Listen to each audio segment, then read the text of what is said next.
चौरे पीरा, इतनी बारिश है रही यार, कहाँ जाए कहाँ निकले। तो यार कोई कहानी सुना दे बाबा अम्मा दादी वाली यार।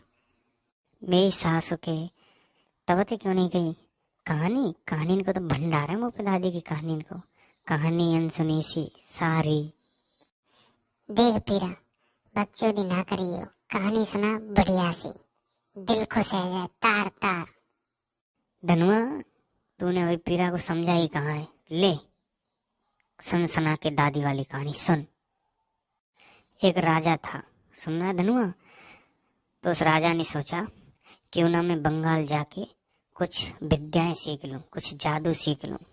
तो राजा के मन में ये आया, तो वो गया अपनी रानी के पास। अच्छा, फिर? उसने अपनी रानी से कहा कि मैं बंगाल में कुछ विद्याएं सीखने जा रहा हूँ। रानी ने कहा कि आप बंगाल में जा तो रहे महाराज, लेकिन किसी ने आपको ही जादू से कुछ कर दिया और आपकी जगह आपके भेष में कोई और आ गया, तो मैं कैसे पहचानूंगी, मैं क्या करूंगी कि आप ही हैं या कोई और ही है। इसलिए मेरा कहना मानकर आप हमारे एक दास को अपने साथ लेके जाओ, जो आपकी सेवा पानी किया करेगा और देखभाल भी करेगा। फिर क्या हुआ पीरा? फिर रानी ने कहा महाराज, मैं आपके लिए एक उपाय सोच के रखी हूँ।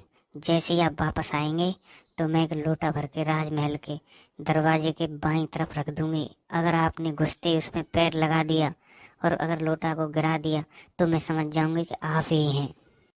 अच्छा, फिर पीरा?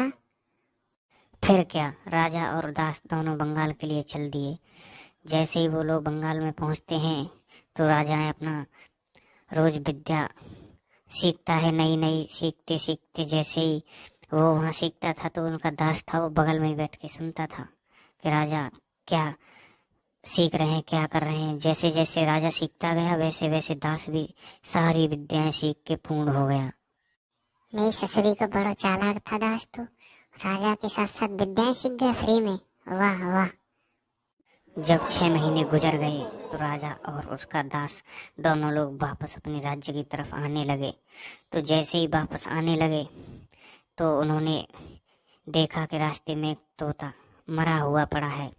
उसे देखकर दास के मन में ख्याल आया और उसने कहा महाराज, आप विद्याएं सीख चुके हैं, अगर आप इस तोते को जिंदा कर दें तो मैं भी जान जाऊंगा कि हाँ आप विद्याएं सीख गए, जरा मुझे भी बता दीजिए।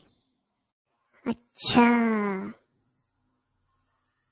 राजा ने कहा सुनो दास, मैं अपनी विद्या से अपने प्राण इस तोते के अंदर डाल रहा हूँ, लेकिन जब तक मैं अपने द्वारा अपने शरीर में अपनी आत्मा को प्रवेश न कर दूं, जब तक मेरे शरीर पर कोई मक्खी नहीं बैठनी चाहिए।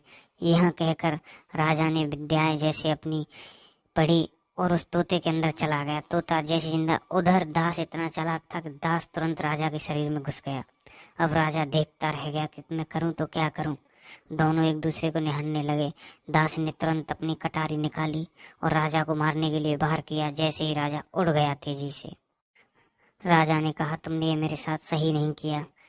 यह कहते हुए राजा उड़ गया आसमान की तरफ। मैं ससुरी को बड़ो गद्दार निकले दास, तो अपने राजा के साथ ही गद्दारी कर दी उसने। फिर क्या, दास चल दिया। राज्य में आने पर उनका भव्य दिव्य स्वागत किया गया। जैसे ही वो राजमहल के अंदर प्रवेश किया तो जो रानी ने पानी का लोटा भर के रखा था उसको ना तो उसने पैर से गिराया, ना ही कुछ, सीधा राजमहल चला गया। अब रानी समझ गई कि ये राजा नहीं है। राजा होता तो उन्हें याद होता कि मैंने उनसे क्या कहा था। बहुत गड़बड़ कर दी यार उसने तो। अब रानी को शक हो चुका था कि ये राजा नहीं है। रानी पास गई और बोली महाराज, आपके साथ जो दास गया था वो दास कहाँ है।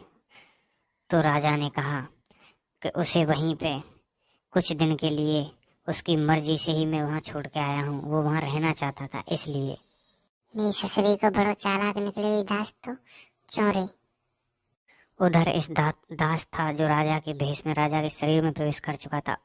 उसने सोचा कि वो जरूर आएगा तोता, वो बोलता भी है राजा यहाँ जरूर आएगा जो कि तोता के अंदर है। इसलिए उसने अपने राज्य में आदेश दे दिया कि जो भी एक मरा तोता लाएगा उसे 1 स्वर्ण मुद्रा दी जाएगी। तो सभी जितने भी शिकारी थे वे तोताओं को मार मार के लाने लगे और मारने के बाद राजा के सामने पहुंचा दिया करते थे। एक दिन राजा उड़ते उड़ते अपनी सीमा में आ गया और एक बड़े वृक्ष पर जिस पर बहुत तोते बैठे थे उनमें आके बैठ गया और बैठकर बोलने लगा। तो सभी तोते अचंभित होने लगे कि ये हमारी प्रजाति का कैसा तोता है जो कि बोलता है मनुष्य की तरह। उन लोगों के बीच इतनी वार्तालाप हो रही थी कि अचानक एक शिकारी ने अपना जाल डाल दिया। फिर सभी तोते उस जाल में फंस गए। सभी फंसने के बाद रोने लगे। अब क्या किया जाए? तभी राजा ने कहा, कुछ नहीं, मैं जो कहता हूँ सिर्फ तुम लोग वैसा करो। जैसे ही ये शिकारी जाल को नीचे खींचेगा सभी लोग मरना की भांति नाटक करना। सभी लोग अपनी अपनी सांस खींच लेना ताकि शिकारी को लगे कि हम सब मर चुके हैं। और जैसे ही 100 हो जाएंगे, हम ही सब लोग 100 हैं, मैं अचानक से आवाज करूंगा तो सभी लोग उड़ जाना एकदम से। अच्छा, ये बात थी। अब शिकारी ने देखा कि तो सभी मरे हुए हैं पहले से ही, तो जाल से एक एक करके फेंकने लगा। जैसे ही उसने 99 तोतों को बाहर फेंका तो उसकी कटारी गिरी। तोतों ने समझा कि 100 हो गए, सभी उड़ गए और अकेला राजा उसमें फंस गया। अब शिकारी ने कहा, तुझे तो मैं जिंदा नहीं छोड़ूंगा, तेरी वजह से सारे तोते उड़ गए, तुझे तो मैं घर ले जाऊंगा और भोजन बनाऊंगा तेरा, तुझे अब मैं जिंदा नहीं छोड़ूंगा। और यह कहते हुए वो शिकारी राजा तोते को घर ले गया और टांग दिया खूंटे से पिंजरे में। तभी उसकी